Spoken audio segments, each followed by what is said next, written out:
Put my feet down because I don't want people getting upset. When are we live? Well, we're recording now. Publishing. So, yeah, we're live now. Perfect. Okay. So, Hello. Let me set up some theme music. Don't accidentally press it because I have to go through it all, go cycle through the whole. Go, let's get that up. Ready? Let's do it.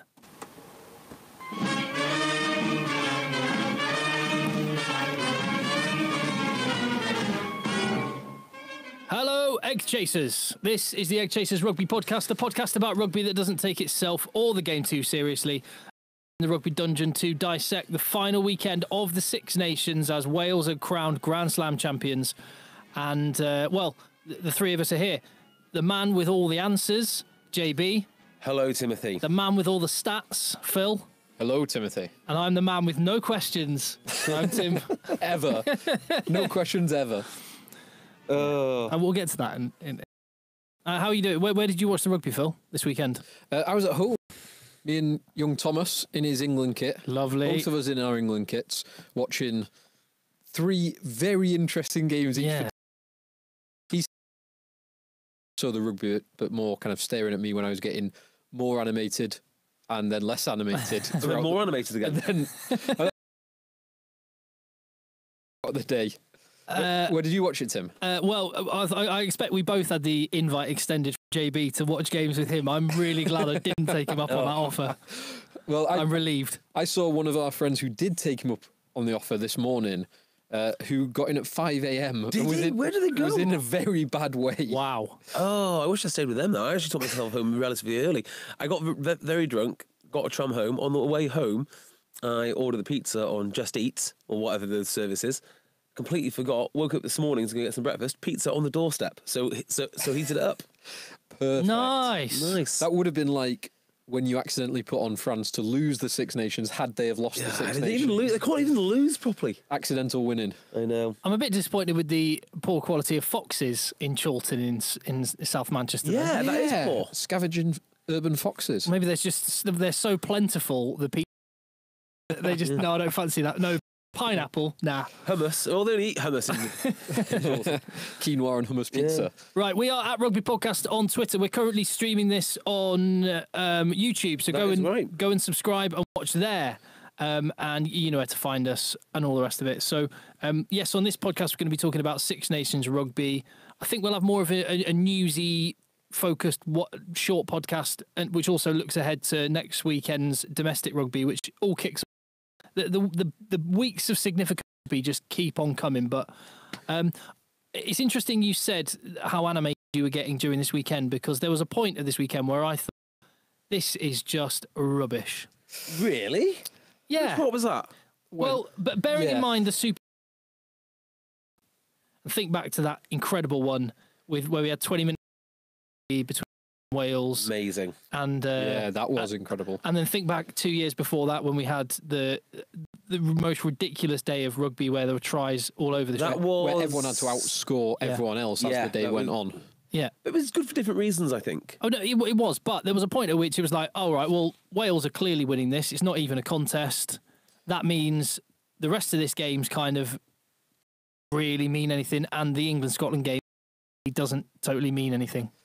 Yes, there was an element of that. They should have had the Welsh game on last, shouldn't they? Totally. The drama that would have created, Ireland knowing that they could win the championship before the match. And it was disappointing because you could have predicted 7 weeks ago, that would have been the pivotal game.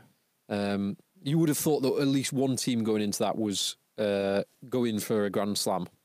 So, a little bit disappointing. Yeah. But taking my England hat off, it was still a good day. It was still enjoyable. If you didn't have an English or an Irish or an Italian hat on, and you were a neutral, there were some incredible games, incredible storylines throughout the day. So I think it was very interesting. Still, I think we should, speak about the Grand Slam champions. Well done, England's women. Congratulations. Absolutely outstanding performance. We can probably take up half an hour talking about the rest of the Yeah, the rest of the podcast with that fantastic performance. The best team in Northern Hemisphere. Which women's rugby player, okay, played this weekend for her national team? Her brother played for his national team. Oh, that's a great question, isn't it? Oh, hold on. I think I might know this Go one. On. No. No, I was suddenly thinking that rugby, both rugby. Both rugby, both. They definitely played last weekend. And they played this weekend. Did they both play seniors? Seniors? So he wasn't playing under 20s? No. He's playing for the full men's team. She's playing for the full ladies or women. The less offensive pronoun team. Oh, I will go with Finn Russell. I don't know. It was the second row. The Italian Ruzza family. Nice. So she plays for Italy. She's the heaviest member of their pack. Unless every women's rugby wants that accolade. Well, I say heaviest member of the pack. I assume it's the whole team, unless they've got a very heavy back somewhere, like Kelly Hayamona style fly half somewhere. And he plays second row for the Italian national team. That's good, isn't it? Congratulations to the Ruzza family. Yeah. So it's an incredible achievement. Italian women did what Italian men could not do. France. Did they? Yeah, they fairly comfortably beat France. Before we just get to Six Nations, because I made the little joke about it at the start, could we very, very quickly and briefly just deal with my little gaffe What's earlier? the question? Can we deal with my gaffe? Go on then, Tim. Let's make it all about you. No. Because I don't want anyone to think, because some people might listen to the start of a podcast, not the end, and I just want to kind of own it. So yeah, during the Premiership Rugby Cup final aftermath, interviewing man of the match James Grayson, I didn't ask a fully formed question, and he quite rightly pointed out. You didn't ask anything. I made a statement, and he chose not to agree and play along and cover up for my incompetence. But and a lot of people do that. It's an annoyance of mine that questions are sometimes statements, and then you just leave it there, and the player's got to either agree or they've got to disagree. Yeah, well, it always brings agreement because great play today. Yeah. What's the question? That is quite a common form, so I am a little bit surprised he actually called you out on it. Well, I think it shows the brashness and cockiness of a 10, and so I quite enjoyed it. And so I just want to be fast with other people, and it's just I think it's quite interesting to peel back the curtain a little bit. But so I didn't know the PA system was on. It came on halfway through the interview, and. Was that playing back what you were saying on a slight delay, or was it? Yeah, there's a slight delay because it's coming out. I've got one earpiece in, and it's coming out on the stadium speakers. But it wasn't coming out on the stadium speakers straight away, because then I would have been tuned into it and gone, okay, this is how it is. Mm-hmm. Something changed halfway through. Suddenly, it was being put over the PA, and I suddenly went, oh, what was that? And in that sort of brain catching up to what happened, that just sort of threw me off. So I didn't ask a fully. I didn't totally finish. I started to ask. I thought other than that, but I thought Grayson comes across really well rounded. Well, this was my point actually, because for one, stones and glass houses and all of that. Everyone, balls us up in their job or life or whatever at some point. But I actually thought it was a brilliant moment, and which was probably more revealing about James Grayson than anything he's ever said to the media before. Yeah. Because you kind of got a glimpse at the sense of humour, the cockiness in a good way, and how comfortable he is. Well, he's got an interesting background, hasn't he? Because, like, as you pointed out, he's literally grown up in Northampton in that stadium. I mean, the Graysons are about as integral to Northampton as any family ever. I'd say. To any rugby club. Yeah, outside of maybe the Barwells. Yeah, true. And the other thing is, so I think you learned a little bit about him, and I actually learned a little bit about myself as well, because if I went back a couple of years, I think I probably would have been beating myself up about that. Nah. But actually, what you don't know when things are all going well, and I imagine this is like this for elite players. When things are going well, you don't really have that sort of test. But when something balls us up, like you make a howler in a game, actually then The way that you sort of process that and go. So you're saying that you're now, well, you used to be the Owen Farrell of broadcasting, and now you're a Dan Bigger. That's what I'm saying. Yeah, I think that's what I'm saying. Amazing. Well, that's what I'm saying. That's not even the biggest media balls up of the week by the Egg Chasers team. The biggest one was probably me filming. It's not even funny. It's not funny. Filming a video about banning the hacker and having it released one day before a match shooting. Oh my god! Yeah, I hadn't even. Yeah, exactly. Clocked that. Well, you can't help I know. that. What can you do? You can't help that. It was filmed 5-6 weeks ago. Exactly. Yeah, but even if it was filmed 5-6 days ago, I know, and I still believe it. I still absolutely Yeah. believe it. So Yeah, it just came out two months later or something. But it was that was not a good day. For many.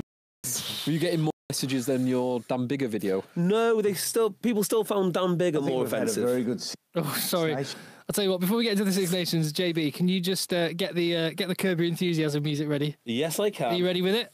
I think so. It'll be pretty obvious when you should play it. Well, I think we've had a very good Six Nations, but the Scottish game will be our best performance.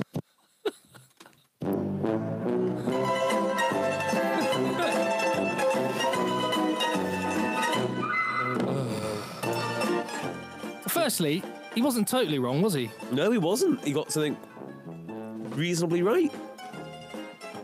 Well, 28 minutes was a phenomenal performance. I literally gave up watching this game. Turned my back to the TV and had a few more beers. To be honest, I think half the England backline did that. Honestly, I think that's what was in the water bottles. I've watched this back again, and England were so in control and totally dominant that it was like at times towards the end of that first half and in that second half that they just players through a combination of arrogance and laziness just gave up. A good example is the McInally try, which he took, but Owen Farrell, who should have been tracking back to cover his mistake, just coasted and let Johnny May will catch him. He let Johnny May catch him, and when Johnny missed him, then Owen Farrell started to try and accelerate again. Yeah, and on that, what's Johnny May doing? Like an international winger trying to tap tackle a hooker that he could have just caught up with. 25 yards from the line. Oh my word! 3 more steps and you jump on his back and it's game over. Oh dear. Dear. And there was other examples. The Johnson try, which was brilliantly taken. Which really should have been, that deserved to be the match-winning try. It did, didn't it? But England's team kind of either not bothering to track back, so not bothering to have the defensive line in the first place, and then not bothering to track back, and the missed tackles, the kind of, you could play the Curb Your Enthusiasm music again, no, that's not that one. The Daily Noel fiasco of confusing each other. Yeah, I happen to know the cameraman that Daly when he collided with. Well, yeah, and he looked like he did so with like he dropped the shoulder. He dropped the shoulder in on him. I mean, ordinarily you'd think a player might sort of swerve or step. Daly went no, straight through him. Bosh. Now, cameramen are deceptively big people. Because they're carrying a lot of kit all the time. BT, you've got a camera guy in. You've got a few who are big boys. Yeah, who's the one who does Rugby Tonight? Looks like RoboCop. Yeah. Massive man. They're adequately equipped to handle contact. Is what I'm saying. Yeah, I'm not sure a 15.5 stone international winger running off the pitch into you is good. Yeah, he was going at some pace as well. Yeah. So yeah, England. I mean, Scotland, fair play to them, because you wouldn't have been surprised had they been the ones who had turned their backs and had a beer, so to speak, after that first 28 minutes. But as Finn Russell said after the game, they kind of went away from their game plan of kicking the ball, like trying to get territory in possession, and just went for it and played everything from everywhere and amazingly found huge gaps. Is this kind of the rugby version of the dangerous 2-goal lead? The dangerous 31-point lead with well, no, it was actually 50 minutes left at home. Yeah, it got to the point where it was like would have been like a 5-0 lead, and as you say, you're bored and like, oh, this is not really worth watching anymore. Have you got BMAC? Should we call BMAC? Yeah. Because if we're talking about England, Scotland, Yeah. Let's. Should we just see if BMAC's about? Pass Or do you want me to turn it off? Have we got? No, I'll down him from yours. Okay, just give me a number. Oh no, I was going to say tell me the number, but that wouldn't be a good idea. Dox him on a podcast. Will he answer it if it's me though? No, good point. He explicitly won't. We know how sorted you are with the sale players, but Turn off your Wi-Fi then. I'll turn it off. Now. And can I have your headphones, please, Phil? One thing just while you're sorting that. Are there other ones? Oh, there. Oh, they're off. They're here. Yeah, those ones aren't plugged in. You see. Just as you're doing that, and you just mentioned the Johnson try, the pass from Finn Russell. Oh, And not just the pass, but did you notice the way he sold he sold the deep pass with his eyes? yeah. And gave the flat pass. He sold me. I was watching him do it. I was like, Yeah. Oh, this is out the back. that's unreal. Serious player. JB. Can you hear him? Yeah, I can hear you. Hey, how are you? You well? Yeah, it's JB, Phil, and Timmy. Hey, boy, how are you doing? You well? Yeah, very well. We're just going to try and get Phil's headphones in, because otherwise he's not going to get. And JB's headphones. Are you sorted, Jay? No, I'm not. You have to talk to Byron yourself. All right. Well, I'll talk to you for a moment then, Byron. We just thought we'd give you a buzz because we talked. How late was last night? Yeah, last night was a late one. The celebrations went a long way, or should I say, into early hours of the morning. But it was good. It was good fun. Sorry, I'm just chucking JB some headphones. There you go. He said it was a late one anyway, gents. I'm sure you could have worked that one out anyway. Yeah, and you said celebration. Feeling though at full time, really you came from, then out on that win, the most incredible comeback. Exactly, yeah. I think it was quite a weird one. We celebrated, but there was definitely a weird feeling about it because we didn't actually win. It was still a draw. I suppose we still take the cup back to Scotland, which is pretty awesome. Obviously, to claw back 31 points and then to be ahead with 3 minutes to go was quite exciting. And then obviously them scoring at the end, yeah, put a little bit of a dampener on the night. But hey, in the Six Nations, and there's a lot of positives to take from that second half. So we enjoyed it anyway. Byron, how are you, mate? I've just plugged in my headphones. Hello? Ooh. What's going on? Hello? Hello? He didn't like that, sorry, I JB. didn't hear you there. He didn't like that, Jay. I was just saying... never mind. What was the question, Jay? What's the question? What was half-time like? To be fair, there was no shouting and screaming. It was just like, to be honest, it was quite hard to put into work in the first half. Just bloody, nothing went our way. England playing really well, seemed a bit frantic up there, and then it's just about sticking to what we've been training and what the coaches gave us a few precise messages, just pretty much areas where we can improve. And then we did it in the second half and obviously scored a few tries, which was pretty cool. Come on, Byron. We want to hear about this. I need to know the work we need to know about this argument between the Finn Russell and Gregor. I'm sure it was obviously not an argument in an angry sense. Finn wanting to grab the game by the scruff of the neck a bit. To be honest, I've heard. I mean, I don't know. Just to go for it a little bit. I think the argument was Gregor was telling him to look at the short pass and give the long pass, and he's saying, no, I need to look at the long pass and give the short pass. I think that's what it was. Hey, to be fair, I have no idea what happened. I was sitting in at halftime and I was thinking, what the hell is going on here? That was my honest reflection on the first half. I didn't really pay too much attention to what they were talking about. But, yeah, that's all I really have to say. Can you hear me? Yeah. So pre-game, you might have mentioned that you had a secret strategy to beat England.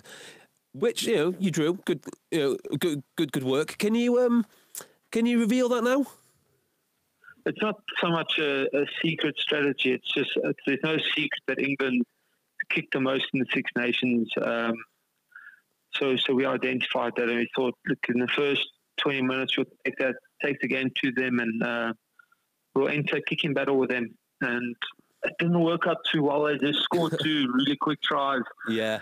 So then boys are just all over the place, and yeah.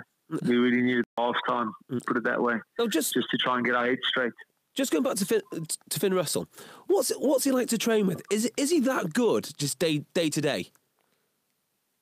Yeah, he's a different character. I don't think I've met a character like him. Back, he trains with his shoelaces untied. He's just so laid back, just always laughing, throws his passes. But he's a very smart player. He has a switch button where he does focus, think about the game. So a lot of people just see the side to him where he just looks easygoing. Everything seems effortless, but he does actually put in the hard work too, behind the scenes. So he's brilliant. Byron, can you talk me through that kind of the last 50 minutes of that game? Because England went 31-0 up, then McAnally was the charge down try. And it looked, as a kind of independent observer at that stage, that was probably going to be nothing more than a consolation try. And then there was a couple more consolation tries. At what stage did you think, hang on, this is on, this is really on? Because I would imagine, kind of as you've said and as Finn said, at halftime going into that, it probably didn't look like there was much chance of winning the game. Yeah, well, to be fair, we took a lot of courage and belief from the fact that just before half-time, we had quite a lot of good defensive sets. So our defence were like, okay, hold on, what they're throwing at us, we can handle. If we stick within our structures, if we stay connected, we get off the line together and make dominant hits, which we did the back end of the first half. And then obviously Stu McAnally's try was quite big for us in terms of we had just scored, go back into the half. We had a good defensive set in the last 10, 15 minutes. Stu McAnally's try, which was excellent for us. And then obviously starting the first half, we scored, I think, was it after 5 minutes or 6 minutes? Yeah. I don't know why, I think it's Magnus Bradbury's try. I remember at that point, I was like, flip sakes, I think we can win this. I think we can really, because at that stage, defensively, we didn't feel troubled. If that makes sense, even though they had scored 31 points in the first half, we got comfortable with our defence, if that makes sense. And it felt like we still had so much more to offer on attack, and then we were scoring tries, and then, the belief was just growing. And go on, Phil. Yeah, just on. Now, is Stuart McAnally, is he the fastest hooker in world rugby? Is he the fastest hooker you've played with?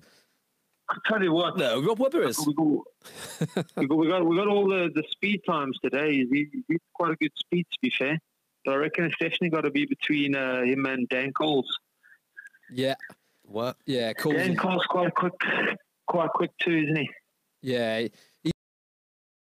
He could probably do a job at 12 or 13, couldn't he, Dane Coles? Now, last question. Last question from me. Did you buy Tom Curry a beer after the game? Did I have a beer with him? Yeah. Yeah, we did. It was a good laugh, actually. And the old Exeter boys, there's a fair few of them you got to catch up with as well. Say again? The Exeter boys you got to catch up with as well. Yeah, so Jack Noel, Luca and Dickey, Henry Slade and Tom Curry, we all had a good catch-up and a few beers together in the corporate side of things upstairs after the game, which was good. Whose jersey do you swap with after the game? I've swapped with Henry Slade. Nice. Oh, nice touch. Yeah, we're good mates. Good mates from the Exeter days, so we had a chat during the week. Said if we play, we'll swap jerseys, so yeah, we did that. Oh, nice touch. Yeah, that was the first time. I couldn't believe this stat, Byron. You and your Scotland teammates were the first team ever to score 6 tries against England at Twickenham. Ever. Is that right?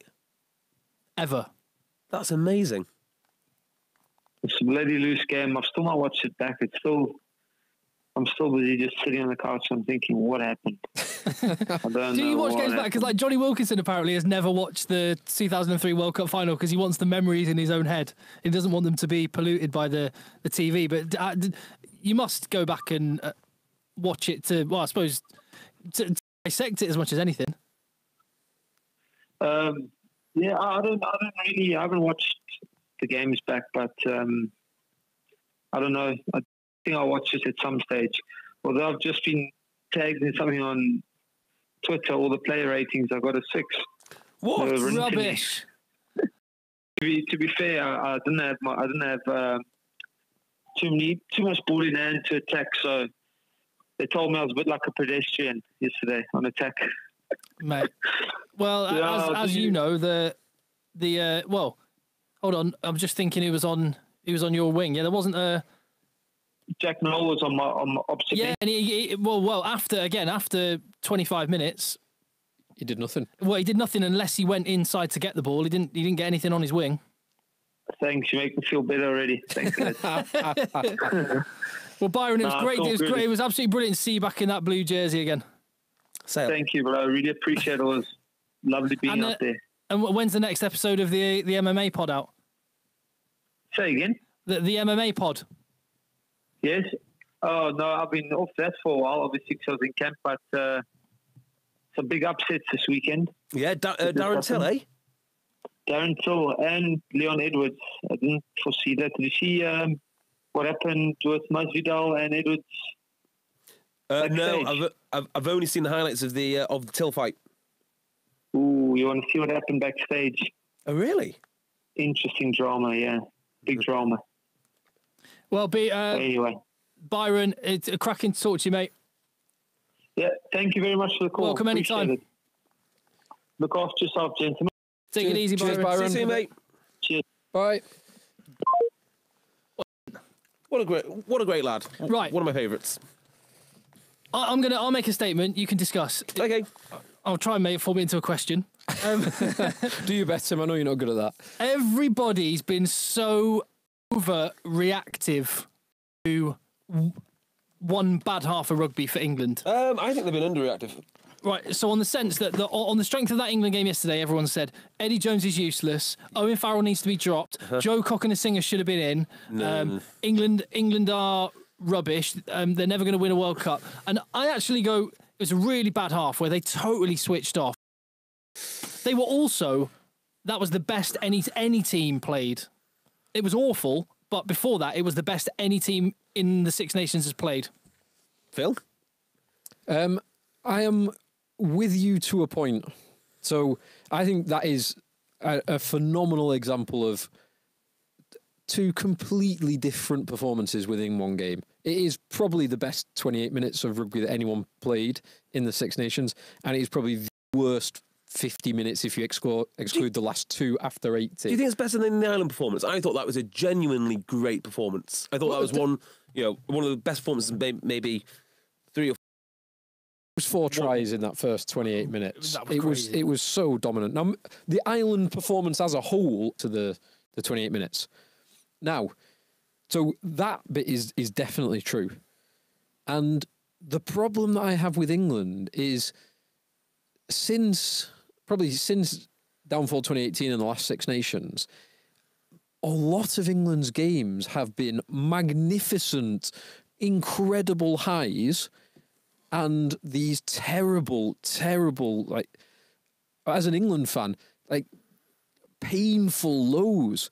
Thinking back to the South Africa tour.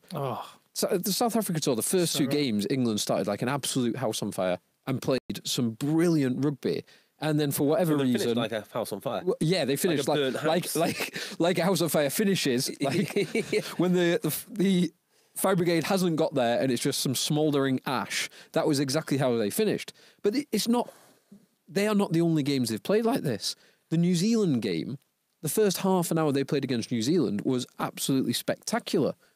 They were brilliant, and they finished it awfully. The Wales game, they played some great stuff early on and then kind of fell into this pattern of just kick every single thing away and hope that Liam Williams drops the ball. Yeah, that's not a great bet to be making. So my problem with all of this is it's not. This is not a one-off for England, and there's good things because the highs are not a one-off. Yeah, their best stuff in the last 12 months has been magnificent, but their worst stuff incredibly volatile. Has been awful, and it's what is that? Because I was trying to think. I was trying to think back to all those games. When you look at the South Africa games in isolation, you can say altitude, and I would have said that. But having had all this additional information, particularly where it's not altitude, I don't know what the problem is. Now, if you look at it in isolation, I would say they thought the game was over. Before the game, the tournament was already over. So I would forgive them for switching off. But the manner, and the two words I used before, the laziness and the arrogance. Switching off until Scotland had 3 tries, and then you go, oh, hang on a minute. Wake up again. Come on, guys. If it's too late then. So I actually think, it won't surprise you here, but I think I've got the answer as to basically why they're bad. Gatland and Cipriani? Well, yes. I mean, I've got not only have I got the answer, I've got the cure too.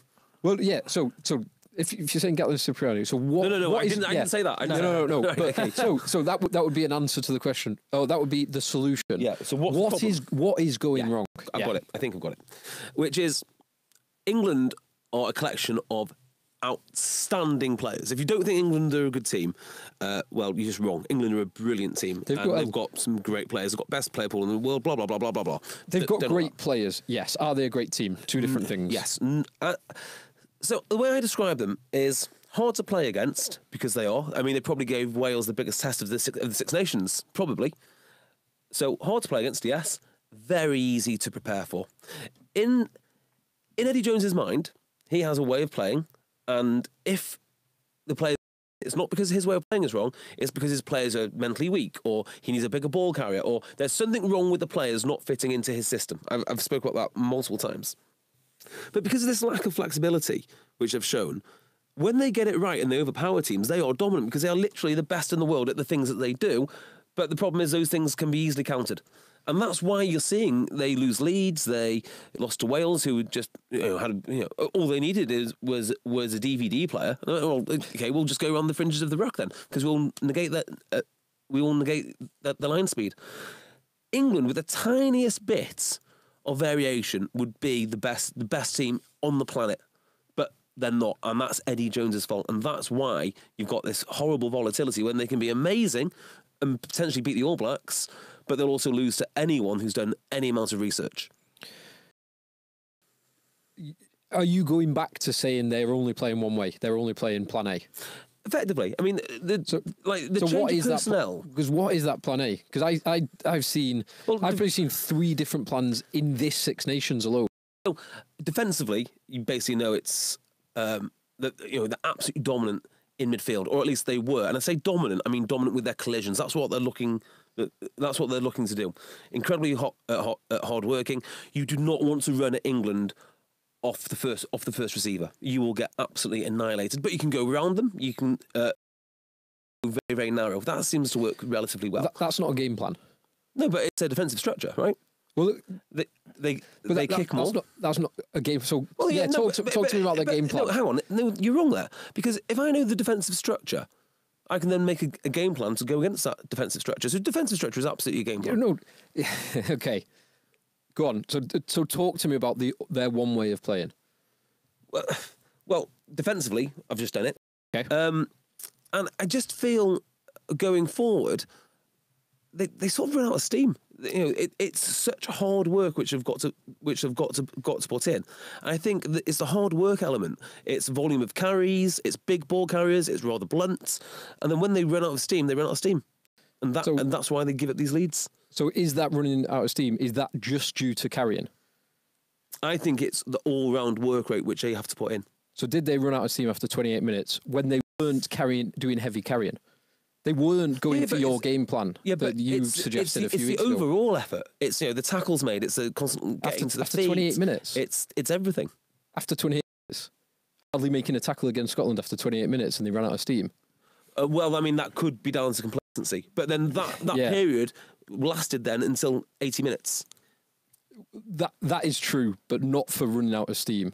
Well, ideas? They definitely That's what I'm saying. They're hard to play against. They're easy to prepare for. But Gatland outsmarted Jones. I agree with that. I completely agree with that. Completely agree with that. I just think the one way of playing is just wrong. And there was a Nick Evans article in The Guardian this week, which was highlighting the two ways of playing that they've played, excluding just kicking and using the big ball carries, which is one way of playing that you've alluded to, but also something last week, which is the going wide and looking to isolate and identify weaknesses in the defensive line, which is the way that they started for the first 28 minutes. So that is not one way of playing. Right? To be more precise on this, what I'm not saying is that they're inflexible. Like, they might come onto the field and say, right, today we are going to, play wide, or today we're going to kick more. So yeah, there are overall, overarching ways that they can play differently. What I mean by they don't play differently is, if you look at, say, Wales, they will in-game change a tactic in order to exploit space. And they'll be prepared with those tactics, and you don't get that from England. So that is a very different point, but I do agree with that point. And that is actually, it's something that we've all spoke about in the past, and going back to the Fox, the Italy performance a few years ago that highlighted, 100%. I don't think England have learnt from this. No, I agree. And the reason to that, I absolutely 100% agree with. And the lack of leaders is really worrying. And they are so reliant on Owen Farrell for everything that when he has a poor game, like he did from 28 minutes onwards, he had a very poor game. They are clueless. And when he goes off the boil, he really goes off the boil. But that's not the point, because you wouldn't say Johnny Sexton should be dropped from Ireland's team. He had an absolute howler of a game. He did. The point being, and this is where we can sort of come together and find some common sense. I don't think it's that dire in terms of, I don't think the nuances of how England play is a problem that needs to be dissected. It's all in the top 2 inches. It is. That's what caught them out with the Fox against Italy. That's what caught them out in. Well, you could argue that against Wales, yes, massively. Yeah, and that leadership issue. And we talked before about the 03 England team, and there's just no comparison when you look around the England 15. You'd actually, if Dylan Hartley isn't around the squad, you're suddenly going, who should we thrust into a captaincy position that has no experience of captaincy? Yeah. Well, it's like the scrum half question. They have no depth at scrum half. Despite having so many scrum halves available to them, you really struggle to think, well, who are England going to rely on should Ben Youngs go down? And that top 2 inches does manifest itself with Eddie Jones. And this is one place that I will criticise Eddie Jones. When you saw the way that Scotland approached that second half, it almost felt like Gregor Townsend was preempting where the game might go and was being proactive. So he threw on fresh men after 50 minutes to try and keep that intensity as they made their comeback. Eddie Jones seemed to wait, and was then trying to play catch-up. Hoping that his players who started the game so well would somehow magically revert to playing as they did. I wonder, if Ireland are suffering from the same sort of thing, which is, if plan A doesn't work, if they are not on the front foot and they're doing all, and Murray and Sexton are not playing like Murray and Sexton, then it just crumbles. And I think Wales are an example of teams of how you tactically flexible. So that I completely agree with that point, and we'll come on to that game in a second. I'll just refer to a message that we've had earlier today from Patrick Tipsword. Great name, by the way. It is a great name. It's a great name. On Twitter, who listens from Phoenix, Arizona. Yeah. And I think we've actually answered this question, but he's raised a question from this game and the last few games is, why do England revert back to kicking the ball away constantly when they're out under scoreboard pressure? And I think this game was a great example in that second half when they weren't playing well and when Scotland had the wind in their sails.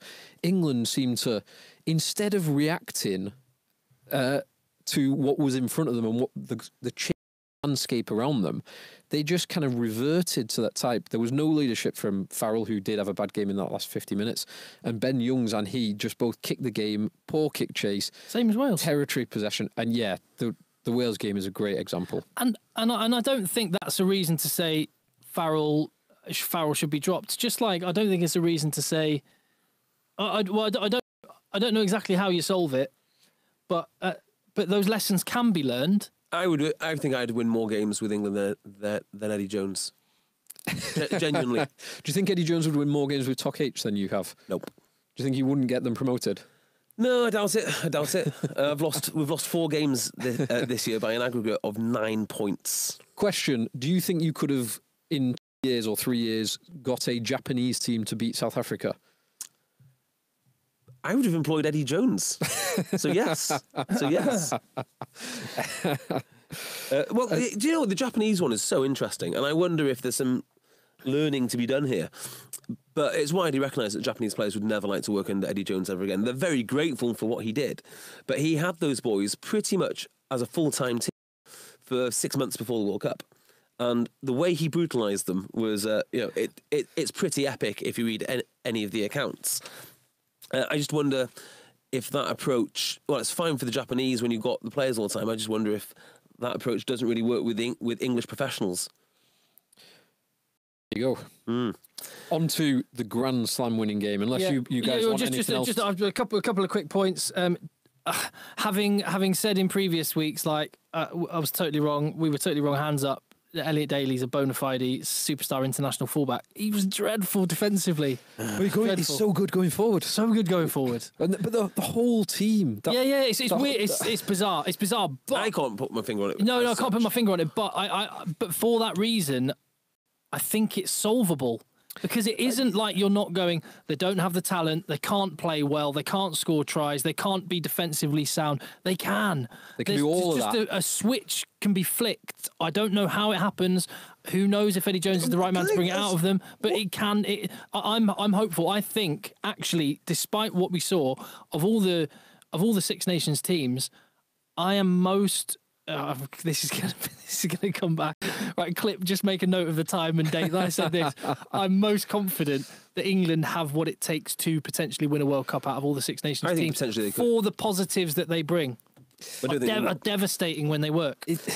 Yeah, but I don't think. But have they learnt those lessons from 4 years ago? It feels like the same. They will not change. They're incapable of change. That's what I think about them. And also, I'm not overly impressed with Eddie Jones's coaches either. What do you think of this? What about the I think my players are mentally weak comment? Yeah, that I don't like that as what a an idiot. I like the honesty of it, because they were in that game. If he's talking about in that game, they were. I put tweets. They today. were. Yeah, I guess so. I think they'd say that. Well, I don't know. But I put out a tweet earlier on today. And the tweet was partly tongue-in-cheek, partly not, but it's like, difference between Gatland and Eddie Jones. Gatland loses his Lions captain, not a problem. Domestic game in Wales is in turmoil, not a problem. Loses Tulipe Falatau, not a problem. Reece Webb goes to France, not a problem. Eddie Jones, on the other hand, says, my team's mentally weak. And that sort of encapsulates it. Like, by saying the players are mentally weak, what he's saying is, I got this right, but if only my players, could think a little bit better, we would have won. You're putting words in his mouth there. That was actually from a 5 Live interview, and that was part of a bigger interview, and he wasn't throwing his players under the bus with that. He was just actually being refreshingly honest. And they were, in that game, they were mentally weak. You can't deny that. Yeah, it comes from somewhere, though. It comes from somewhere. And I do blame him for...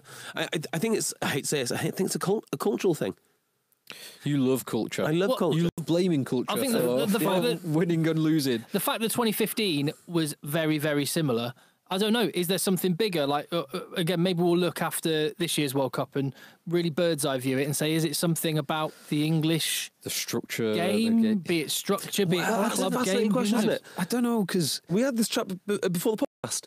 Like, well, structure's an interesting one. Yeah, structure's fascinating, isn't it? 6 months ago, you would say, we'd solved the structure problem. It's easy. You divide up all of your pro players into 4 different provinces. You have a player welfare thing. You only let them play, 2 games a season for a club. You've got the Ireland team.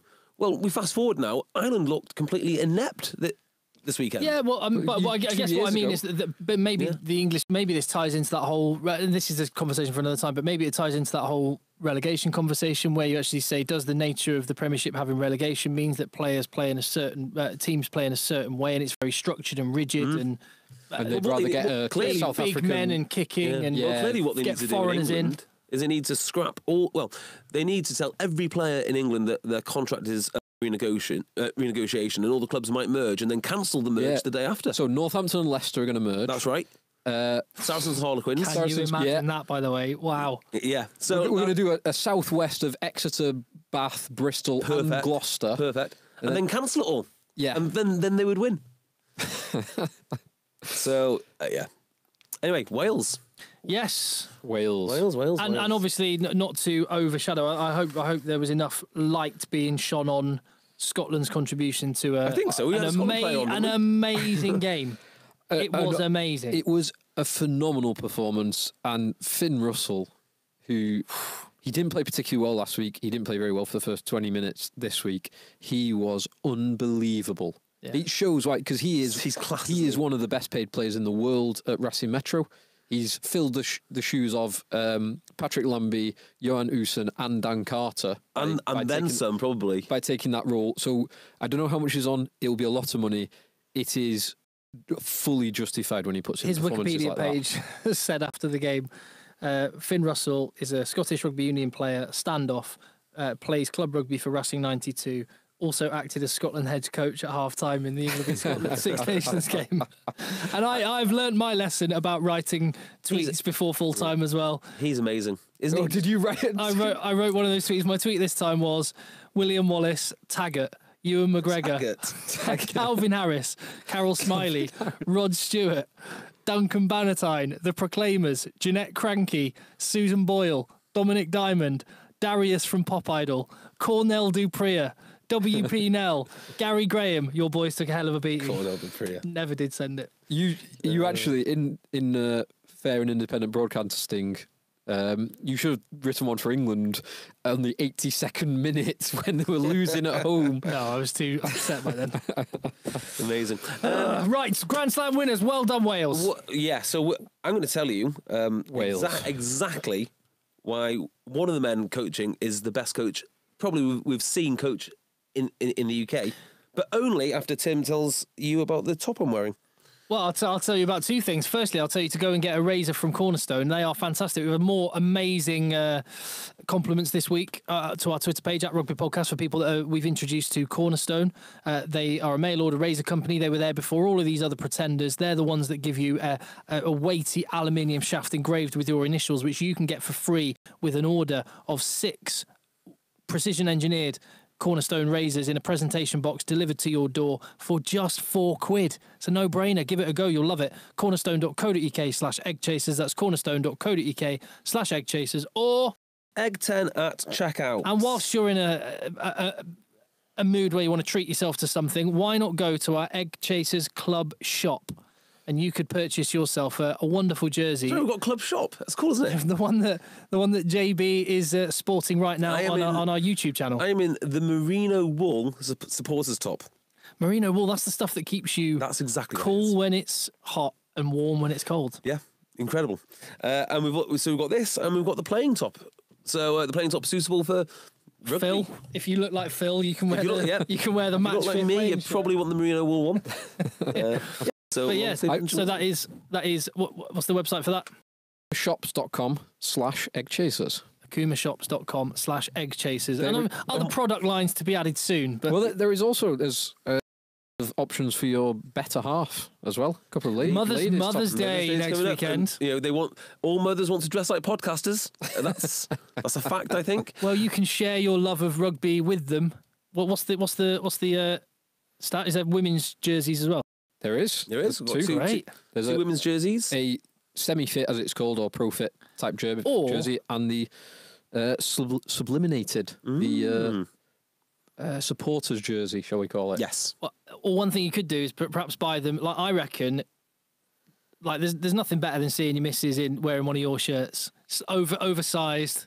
It's when they, come on. So there you go. Or buy them a jersey that you can wear that she can have.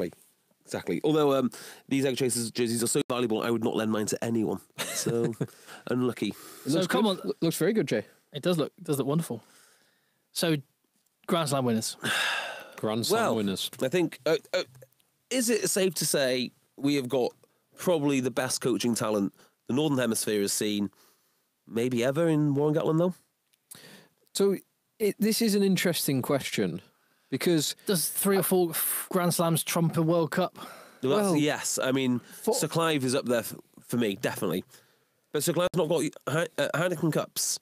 He's not got Premiership titles.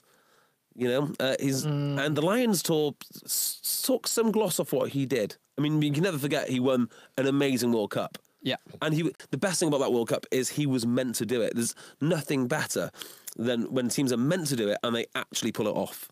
So, yes, him and Gatland, I think, are basically the two best coaches that we've ever seen in the Northern Hemisphere. I would add Schmidt to that.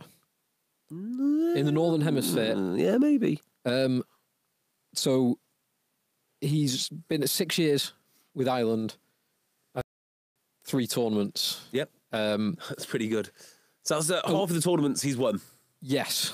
Yeah. This year was a very poor performance, but if you'd gone back for 3 of the last 5 years before that, he won 3 out of 5. Yep.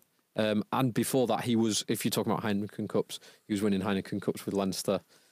So I think he has to be, he's not got the longevity Ireland has, and he's not done it on the Lions stage. He's not been given the chance, but he is very, very impressive as well. Well, I mean, why isn't Joe Schmidt getting the stick that Eddie Jones is getting? So I think he is getting some in Ireland. I think Ireland. I think both are unjustified, but the worst. Oh, I don't think he should be. I was just comparing and contrasting. Well, I would say he's not getting the stick from Ireland because the Irish are still in somewhat a state of shell shock. This not being good is something very new to them. There's a whole generation of Irish fans now who probably don't remember not being very good. So this is like when Eddie Jones lost a couple of games the last Six Nations, and we're like, oh, well, it's a blip. No, it's not. Now, I don't think Ireland is a blip. Sorry, I think Ireland is a blip. And if he carries on losing, he will get the same stick as Eddie Jones. And the danger for Ireland, so we should talk about this later.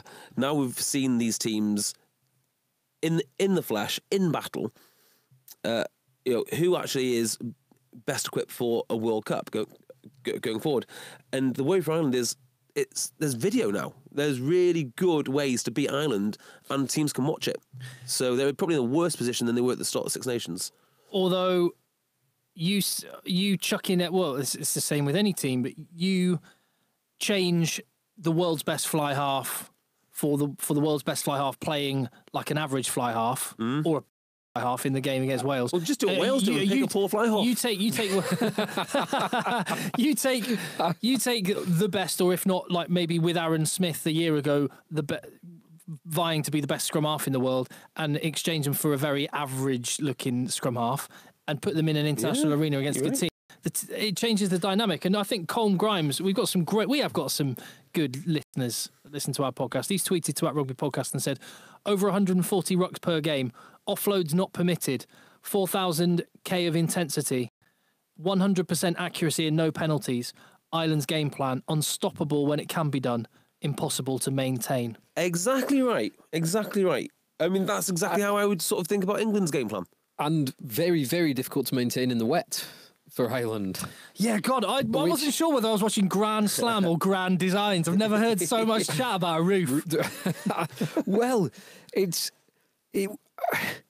with hindsight, it's very easy, but looking back, you just say, Joe, why did you go for the roof open?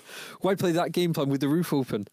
And I think that, going back to your point, JB, and also tying in with what Colm Grimes said there, and it did highlight what you've already said, and what, yes, I will 100% credit Wales with, adaptability. The weather changed, Wales dealt with it, Ireland didn't. Yep. And I think so in some respects, I think Wales what is a very simple game plan is more suited to being used in any conditions that the Six Nations is likely to throw at you. And by that I mean when it's cold and wet, that Welsh game plan is phenomenally effective. It has been phenomenally effective. Apart from in the first half against France, it has been phenomenally effective. Now, the flip side of that is they lost George North with 15 minutes, which you say losing a winger with 15 minutes gone, losing a winger is not a major thing. except when your back three cover is your fly half. And you bring your reserve fly half and put your fly half to 15 and put your 15, who has been phenomenal in the wet as a 15, and what does Gatland say? Onto the wing. Not a problem. And those players just, if anything, they played better, even more comfortable in that position. I thought it was a little early to be closing out the game with Bigger coming on. What's interesting about Wales, what I always remember, and this is what I always remember when I was young and playing against Welsh teams, and when you played school rugby against Welsh teams, or you played representative rugby against any team from Wales, or you went to tournaments where there were Welsh teams, always, and senior rugby when we used to go on tour a lot, pre-season tour. Whenever you played against Welsh teams, there was this the rugby brains, the way that they traditionally have always played. It's in the blood there. It's there's that flair, and you don't see as much in the way of flair now these days with Wales. In the way that you always did, but what there always has been is this understanding of the game, sort of rugby intellect. Yeah, in that respect, you're talking more of the James Hooks than the Dan Biggers. Yeah, but that rugby intellect, I think. Also hard men, don't forget that. Oh no, very hard men. Oh my god, the size of some of the packs that I used to bloody play against. Oh my god. But I think that rugby intellect has been there traditionally in Wales and has been is partly what you're talking about. I don't think it's all Warren Gatland saying that they're adaptable. I think you have players with really good rugby brains who can read situations and understand what's required. Now, I don't want to go over the same points every week, the same ones every week, but I still can't. You do. Yes. I still can't get my head around Warren Gatland creating a team. I mean, Joe Smith's an amazing coach with an amazing team. Warren Gatland just has to pick guys, and they come good. Thomas Francis absolutely dominated at scrum time. He's now a bloody important player. How did that happen? He's hitting more rocks than anyone else. How did that happen? Navidi. No, Josh Navidi. What? I did not see him phenomenal, being that good. He is so good. Like last week, I was like, yeah, he's like ridiculously strong. His energy is great. And do you know who Navidi reminds me of? And it warms my heart. Mark Wilson for England. Like a guy who everyone thought, solid club player. Yeah, don't really give him a shot at international level. Give him a shot at international level, and the guy's a beast. Like he's just designed for that stage. And it just makes you think, how many other guys are out there who could do this if only the coaches get Anscombe, they would have to be a plain disaster with every Premiership fly half on before England played Anscombe, I would suggest. And yet he was excellent. Kicked 7 out of 7. Actually, he played on the wing most of it. But his 10 minutes of fly half were very good. Well, that chip, that first 2 minute and a half of rugby could not have been a more perfect start for Wales, could it? So it was clearly a planned kick to go deep and go for Stockers, try and hit him with 2 men. Great line out as well. Really well executed line out. In those conditions. Well, on the line out in general, you called it, Phil, that Wales will be targeting that because Ireland have looked a bit weak, and they absolutely scrum. And they rinsed them. I said the other way round. I said Ireland, and I thought. Oh my God, you're right. I said I called it the wrong way round. I said Ireland will be targeting the line out still. Wales. I mean, they're still a little shaky. They were. But that one came off, and that's important. I think Ireland are going to do this. I really think, and one of the reasons, there's lots of reasons. One of the reasons why I thought that was Ty Bird getting selected, and I thought that Welsh lineup has been struggling, and Ty Burn and Peter O'Mahony are just going to read it, disrupt it. Wales are going to get no ball, and it completely wrong on that. Completely wrong on so many things about this game. But that first, it was like Gatland had scripted that whole first 2 minutes. This is what you're going to do here, and here, and it's going to see Hadley Parks sliding under the posts. Because the fullback's going to be a tiny bit too wide. Yeah. And I mean, chipping it in the opposition 5 metre line, or whatever the hell they were very, very close to the opposition line. Pretty risky stuff. What happened next, I would never have scripted, because it was only a couple of weeks ago, and Hadley Parks looked really off the pace and like he was running in treacle. Oh, my God. But that tackle on Stockers. Yeah. I was 100% certain that was a try. Yeah. When he it was Gareth Davis, wasn't it? Who himself is no slouch. Hands off Gareth Davis. Right, he's in. He's in. I hate players like Hadley Parks, purely because I just can't pigeonhole him as anything. Because he's everything. Yeah, because he's strong going forward, but he's not as strong as Jamie Roberts. No. You know, he can pass the ball about, but not as well as some other players. Yeah, he's not like a Slade. Exactly. What is he? What is he? He's brilliant. He is, but he does every single thing that an inside centre should do, 90+% as well as any inside centre. He just doesn't do any of them. He's not in the world at any one thing. He isn't, is he? But he does everything as well as anyone, or almost as well as anyone can possibly do it. Yeah, he's such a good all-round, and he is so important to the way that Wales have played this year. Do you want to hear the downsides? Before you do that, I just want to say the one that everyone knew already was massively important to Wales. Was just about the best in the world, but Alan Wynne-Jones, oh my God, that's exactly what I was going to say. Brokeback Mountain. Music. Sorry. We need to get the Brokeback Mountain music again, because not since Jack Berger have I felt the urge to. Not since Jack Berger retired have I felt the urge to fire up the Brokeback Mountain music for anyone. He was amazing, and he is. But what amazes me about him is at the age of 33? Yeah, something like 120 odd caps under his belt. He plays. He's old. I keep thinking he's young. He might be younger than that. I think he's 30. He's 33. Is he? He will be 34 just the week before the World Cup. He plays 80 minutes. Yeah. Well, and is absolutely desperate the whole 80 minutes. Like who was it who made the break? Was it Josh Adams made a break?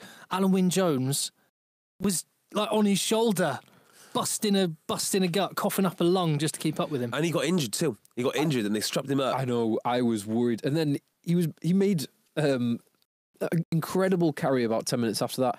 I thought when George North goes down, when Alan Wynne-Jones goes off, you reshuffle your whole back line because George North goes off.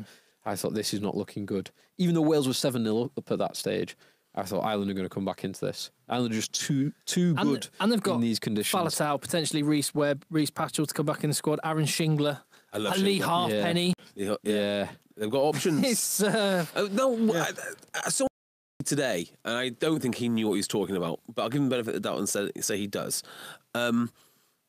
Reece Webb potentially available for the World Cup. Story here, is he gonna? There's been a lot of noises because his wife and kids have moved back, and he seems to be angling to try and make a move back just to make him eligible. But he doesn't need to move back. He just needs to be offered a contract to come back. Not many Welsh. Is there a thing about Welsh players not being able to settle elsewhere? Quite a lot, hasn't it? We have insular South Wales thing. I think. Because you had Lydia over there who didn't succeed. Charteris has done all right, actually, wherever he's gone. Charteris did. Well, they got relegated and they went to Racing. He's done all right. Jamie Roberts liked it. Yeah. But came back. But you're right. They don't settle well. Lee Halfpenny hated it. Yeah. JD2 hated it. That's why he came back. What was I saying? About who? I can't remember. You were going to tell us why it was bad.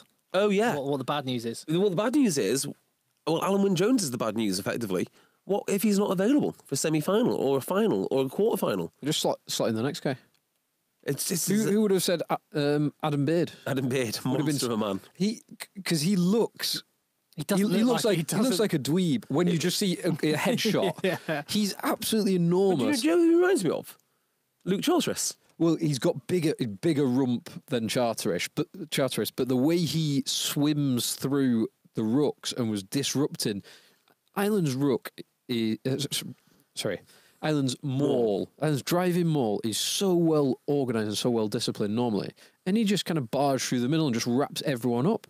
Yeah, he's bloody good. He's bloody good.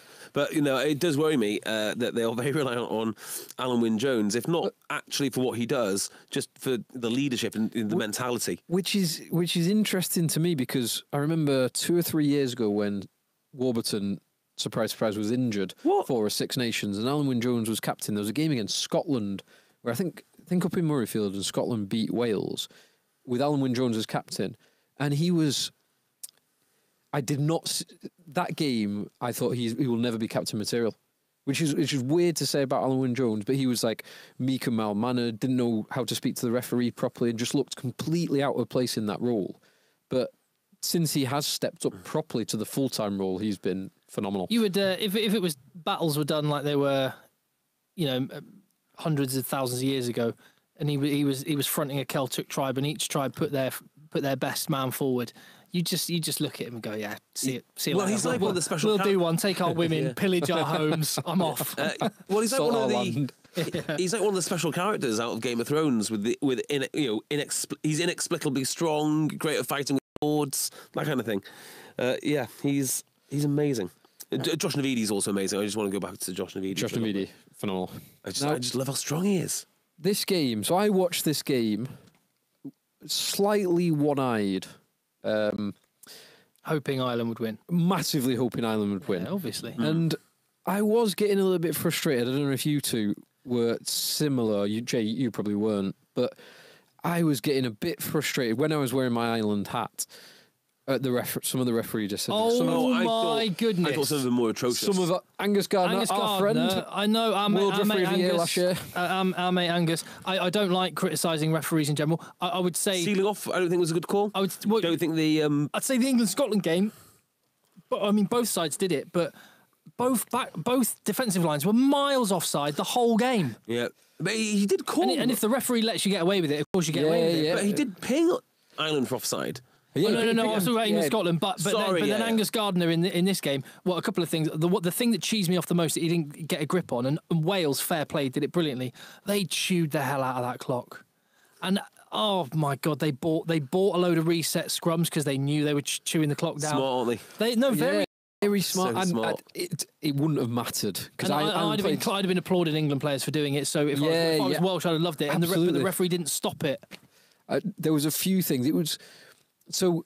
The inconsistency was when I was watching it was what frustrated me. Oh yeah, and it was almost like there was so much inconsistency that when he did give a penalty to Wales, he was almost like saying, "Yeah, look, Ireland, I am giving penalties against them as well." If that makes sense. But there was two that I'd point out, both of which the off the ball one was bad. Well, so there was a not straight line out that was completely unnecessary. There was the off the ball one. There was two really clear, in my mind, inconsistent application of the law that resulted for two kickable and kicked penalties for Wales. One was it was CJ Stander lying in the ruck. When Alan Wynne-Jones did it in front of 10 yards out from the Wales sticks, he was lying in front of there, and Garner gave. Oh, he's trapped in there, so it's just only a scrum island. When CJ Stander did it, immediate penalty. Yeah. And there was the penalty just at the end of the first half, which was a collapse scrum when the ball was already out of the scrum, and collapse scrum to Wales, and he gives a kickable penalty. Yeah, there was one, and there was one for Ireland, which was exactly the same in my mind, and I'm not a scrum expert. That he just said, "Oh, play on, use it." There was one scrum he got absolutely bang on, but the Wales players thought it was against them. It was which one was that? No, actually, that's what I'm thinking of. I'm thinking of the Liam Williams one. So Johnny Sexton gives away the penalty, right? Angus Gardner blows. I'm pretty sure Liam Williams knows he's up to no good. He's like, sir, because he knows he's been caught for something, but he hasn't been caught. It's Sexton. So it's the reaction of Williams that makes me think, oh, right, he's got that wrong. It's clearly Williams that's illegal. Yeah, it's really interesting. You don't know if it's a chicken or egg, whether those sorts of decisions led to the frustration or whether Ireland aren't very good at playing the referee and that didn't help them. But they are in the past. Those boys, Omani, Byrne, you're right. Furlong, Sexton, Murray, they all know exactly how to play a referee. Best as well. Yeah. They're so experienced. Got a great guy to go through, and they should do that. They're so experienced. So I don't know whether, and it's something Ireland have always been very chopsy at refs, and it's annoyed the hell out of me in the last couple of seasons. Same as but they were damn bigger. They were really bad yesterday, and I wonder if what you're talking about is part of it. They were just getting more and more wound up. At the end of the day, so I was wearing that, saying all that with kind of wanting Ireland to win to make the England game more interesting. But even if you took all that off, Ireland did not play well at all. Well, they nearly got nilled. They nearly got, but the way that they played and the number of basic errors from their absolute key go-to men, from that 8, 9, 10 combination, they all had terrible games and people made basic errors. Who's the other team they were garbage against? They were not good against Italy. Was it Italy or France? Maybe they didn't get a comes bonus off. point against Italy. They were poor. Yeah. They weren't good against Italy. But then bonus points. Who needs bonus points? Wales? Nope. No, didn't need them. Well, we thought it was going to be the first year that you'd need the Grand Slam bonus points. Not according to Gatland's law. Gatland's law. He wins everything. So before we get into the shamble fest that was Italy v France, here's a 15. You can disagree as I go through. A team of the tournament. Okay. 1, Rob Evans. 2, I was kind of torn because I thought Jamie George has actually been really good this tournament, and Ken Owens. I couldn't pick, so I put them both. So you can decide. Ken Owens. I think maybe McAnally for his do you know what? 50-meter run. It's not a bad He didn't do a huge. Ken He Owens was been solid magnificent. besides that. Yeah, Let's go Ken Owens. Ken Owens. If anything happens to Alan Wynne, he's the next one up as captain. 3, Carl Sinclair or Demba Bamba. Sinclair. Sinks. Because I think Sinks. I had to go Thomas Francis, and that's not even a joke either. Thomas Francis for most improved player, definitely. It's a bit of a backhanded compliment. It is. Yeah. Sinclair's handling has been very important. Sinks in his squad. So 4 Cruz, 5 Alan Wynne, 6 Navidi, 7 Curry, 8 Parise. No, Parise can go.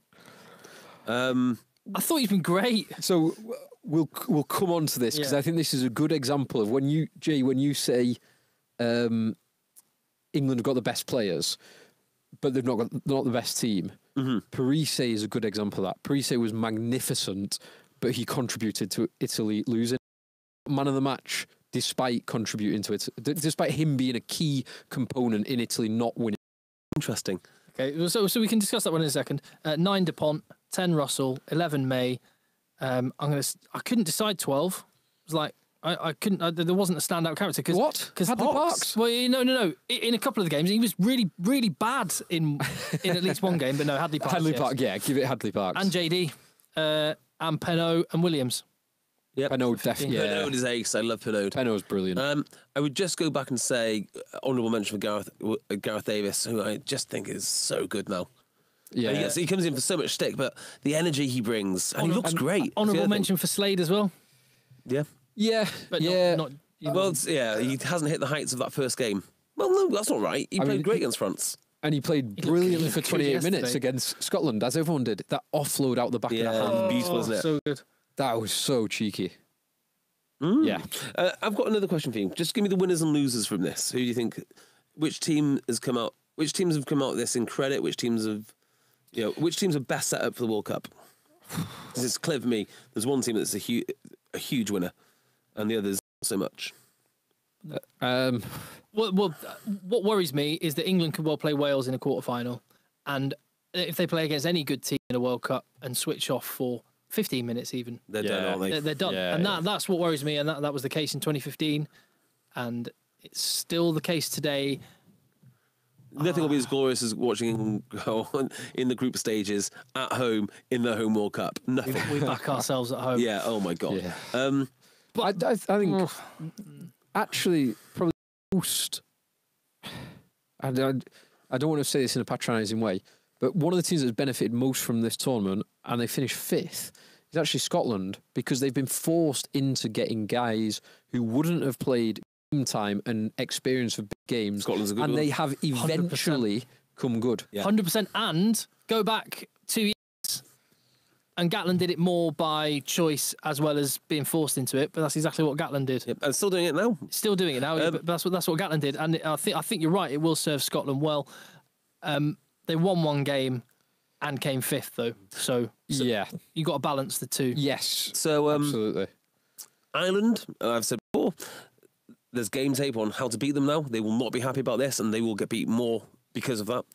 Same for England. But you can know what they're going to do. But if they have Murray and Sexton, world class. Yeah. And if you can't stop them. And if Peter Ramon has got his invisibility cloak on, and the ref isn't pinging the Ireland team for everything, and Tyg Furlong is suddenly rampaging with the ball. Exactly. You can't stop them even if you know what's going to happen. And what? So there's that. So they're in a less good position, I think, than before. England, I think, are in a less good position for the same reason as Ireland. I think Wales have managed to disguise what they do very well. But the team I would most like to be at this point, going forward to World Cup, is France. because we have no idea. We do have no idea. What I don't like about France, they've showed glimpses of being very good. I mean, they were not good against Italy. They weren't. But do you know what I loved? UJ scoring. I know, UJ sliding in. He's so good. He's so but they've such a not creep. I think now they know their best team, or at least I think now they know their best halfback combination. I hope not. But yeah, and Entomac had moments of goodness. Uge, brilliant and awful. Yeah, and evil. They've got to stick with Bastro, I think. Bastro's done nothing. Yeah, Bastro has done nothing. As I said it last week, if Bastro is the answer, you're asking the wrong question. And that's from someone that doesn't even ask questions sometimes. Correct. Bastro is great. Bastro is still a great. So one thing, you know, when England took apart Ireland and said, "Here's why you need to be worried." Mm-hmm. Now Wales, here's why you need to be worried. Six Nations was played in certain conditions at a certain time of year. In Japan, in September, October, it will be hot and dry. Will it? Most likely, yeah. Ooh, I had no idea. I assumed it's going to be cold, like Northern Hemisphere weather. Well, it's Northern Hemisphere, but it's quite far south. Yeah, that's a fantastic point, Phil. That this Welsh game plan would not necessarily. I'm not saying it wouldn't work, but we haven't necessarily seen it work in the kind of conditions that we'll see in Japan. And actually, when you mentioned before about the flexibility of Ireland, now Ireland did not show any flexibility. They did not play well at all in this tournament. But Ireland in the last couple of years, when they've beat New Zealand, which they've done twice in the past 3 years, those two games were in markedly different conditions. In Dublin, in a 15-9 or whatever it was, very close arm wrestle of a game with a bit of magic from Stockers. And then they beat him in that crazy game in 28-degree heat in Chicago when it was a 38-31 scoreline. Interesting. So while they've not shown it now, we do know this team has it in them, because if they can get Lama, Stockers, Ringrose all running, they can do things. And to sort of back that up, I don't want to discredit the brilliance of Wales and the collective, the unity, the intelligence, the game awareness and game management. They struggle to score tries. But if they can bring it down to that arm wrestle, they do struggle to score tries. Yeah, they massively. But if they can bring it down to that arm wrestle, then there are a few teams better. There are no Northern Hemisphere teams better. Is if they can keep it at the arm wrestle when you've got faster, drier, hotter conditions. So I think this. Well, for me, I think it. I understand what you're saying, and that people aren't expecting anything, and that makes France dangerous. But I think actually there was a real clear split. There were 3 good teams, 3 poor teams in this tournament over 5 rounds. Overall, Scotland had an amazing 50 minutes, but yeah, Scotland played some great stuff, and they played well against Wales in that second half, but couldn't convert it. Just on the Italy-France game, Italy. So I said it before. Parise got man of the match, probably deserved man of the match. Apart from Pinot, he was the best man on the pitch. But some of the decision making and some of the decision making from him, but execution from the whole team with him as their leader and him driving that pack, it was not good enough at this standard. And he was magnificent when you look at it as an individual performance, but when you look at that as a team performance, leadership of a team performance, it was lacking. Love Parise, and I'm disappointed to say it, but they should have won that game. Oh my word! Is there anyone you'd less want to be than Italy's 13 this weekend? Oh, what a horror show! Like, he's a young lad as well. Don't get me wrong; they've beaten France before, so it's not like it would be a first for them. But he's into the corner. Well, first of all, he just needs to catch the ball. I mean, that's the only thing. The ball hit when the post. Yeah, and you can always see him planning a celebration. It's the easiest try that you'll ever score, except for the try he misses, which is the easiest try that you'll ever score. That is the easiest try. Now, Pinot, that was a hell of a tackle. Yeah, and to get across, but he's carrying it. He's carrying it in his right arm, not his left. So he had so many ways he could have scored that try. He could have stepped in. He could have passed the ball. He could have carried it in his left hand. He could have dived earlier and hit the line rather than carry like being almost full height when he goes over the line. What? Well, I just it's basically because an NFL running back takes the ball and then 4 points of contact, and then it's like 3 points, isn't it? Yeah, 3 points contact. Your chest is in contact with the ball and both hands are in contact with the ball, and it's not going anywhere.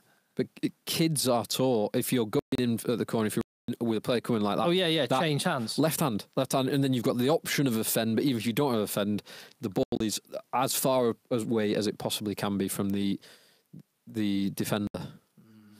Yeah, I can't believe they didn't win. There's some lovely moments in. Geraldini looked in a bad way, looked injured. His knee, that was sad to see. But the French guys going over and giving him a little rub on the head. And then him sitting on the sideline, practically in tears, with like emotion, willing his Italian team to go and win. How did they not win? Yeah. No, how did England not win? Well, I know if you took the scoreboards away from, we've said this before with Six Nations matches. If you took the scoreboard off and just watched the game without the tries, you would not have predicted. Yeah, the territory and possession. Certainly, that Italy Italian had one.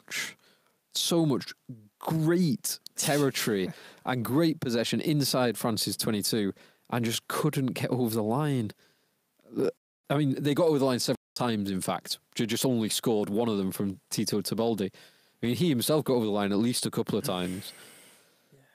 But, I mean, they would rue. There was a missed kick by Tommaso, and I think it was just inside the second half, but I might be wrong about that. But they turned when on probably 3 or 4 occasions in the first half and a couple of occasions in the second half where they were kickable penalties. And it would have made a massive difference because France wouldn't have scored that last try. Or if they had, Italy would have been ahead when you go into that last play. It was like I've used this analogy before, but it was like Douglas Haig. Italy were like Douglas Haig in World War One, sending all their men like battalion after battalion into the enemy defences. Yeah, like getting a little bit of territorial gain and then ended up getting walloped back where they just came from. Well, I'll tell you what's weird about France.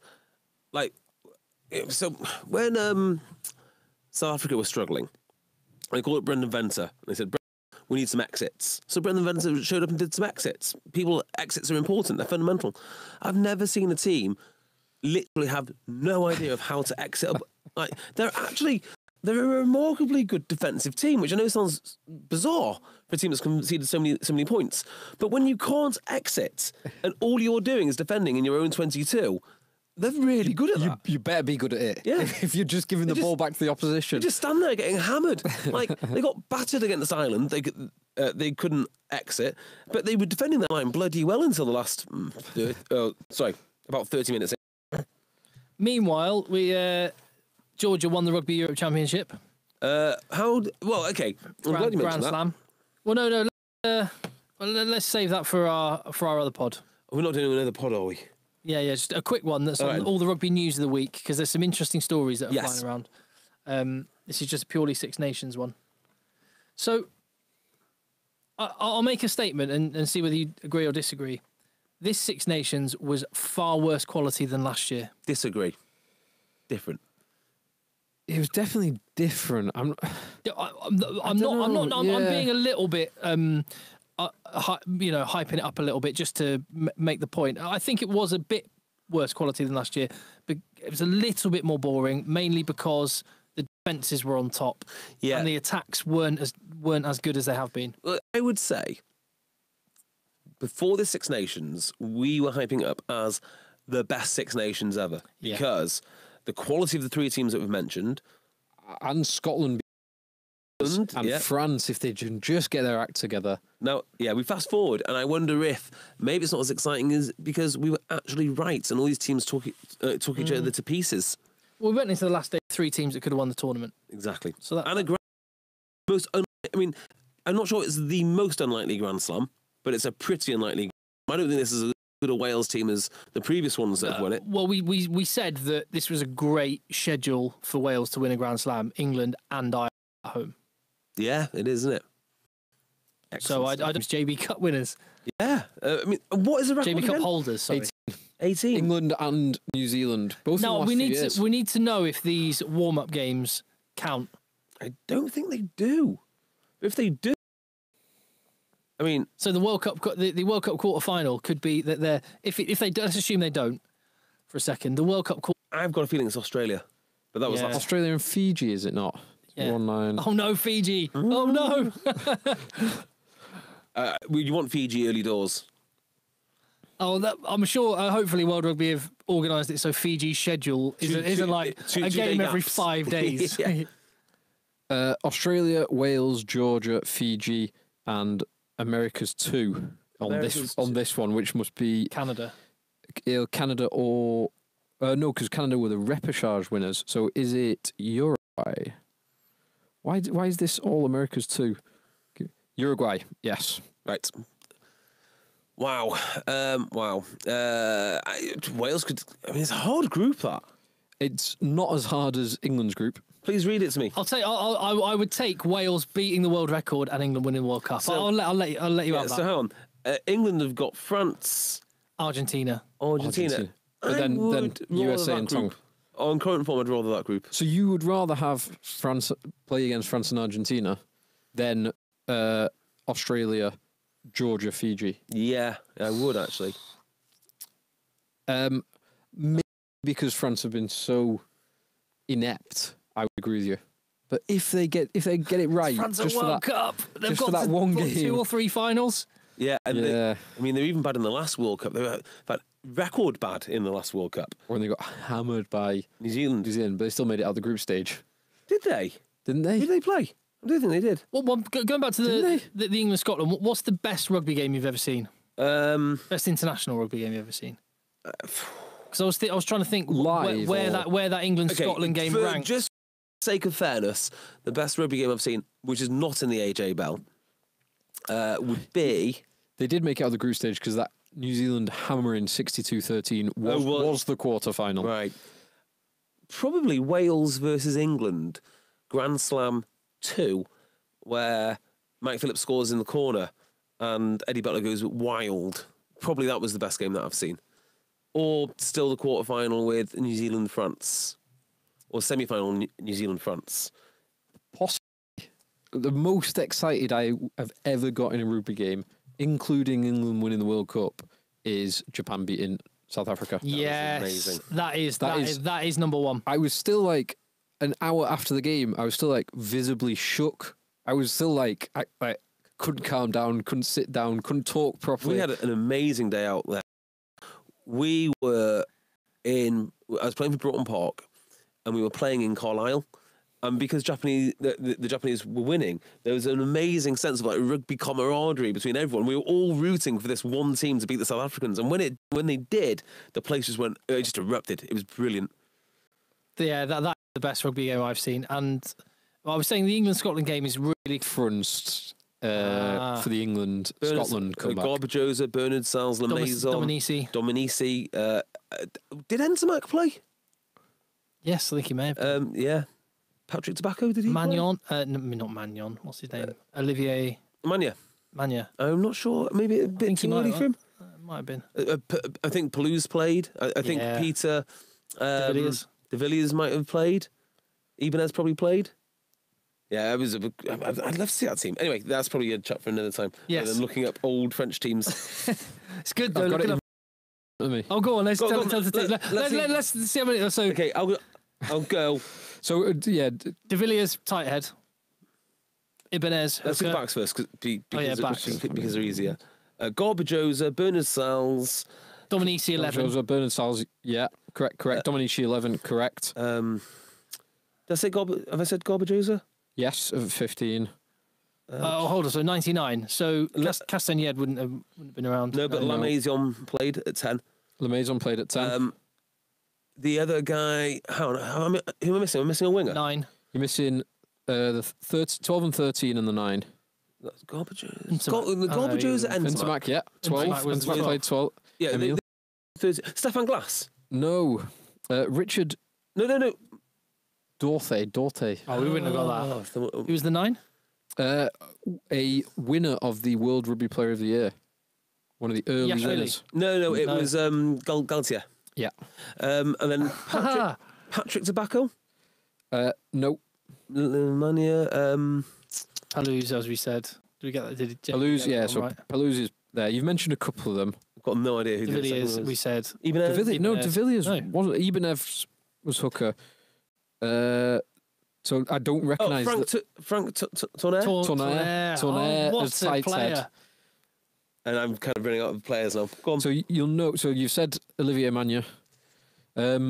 He coached the blind side, or certainly he's 6. Remy Martin. No, he's too late. He coached France at one stage. Oh, what's his face? The one that went. Yes, the one that went nuts. Narrow it down for us, Tim. The one that they had the revolt. Yes, yes, I know who you mean, but I can't remember his name. Livremont. Livremont. Oh, what about the Moroccan guy? Aber. What's his name? Benazi. Abdul Benazi. Correct. Yes, rugby knowledge 101, right there. That's in. You missed off Christophe Juillet. No, number 8, and Cedric. All right. New Zealand now, since we've done it, New Zealand.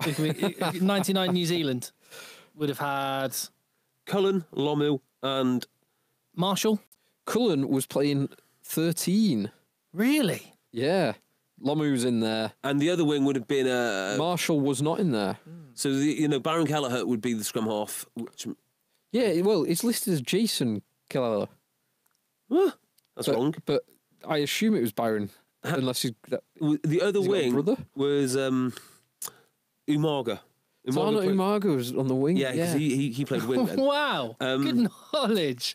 Quite impressed. Who was the Jeff Wilson? Yes. Was Jeff Wilson the one that played cricket as well? Yes, it was. Yeah.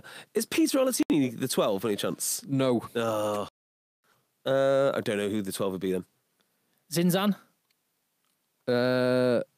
No. Yes. Sorry. Yes, Sims on Brook was playing. Not 12. No, not 12. Who would be the 12 then? No. Yeah. Ian. The Ian Jones.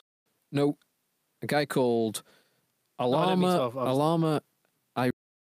No. Never heard of him. Who was playing 10? So it wasn't Mertens. Who was it?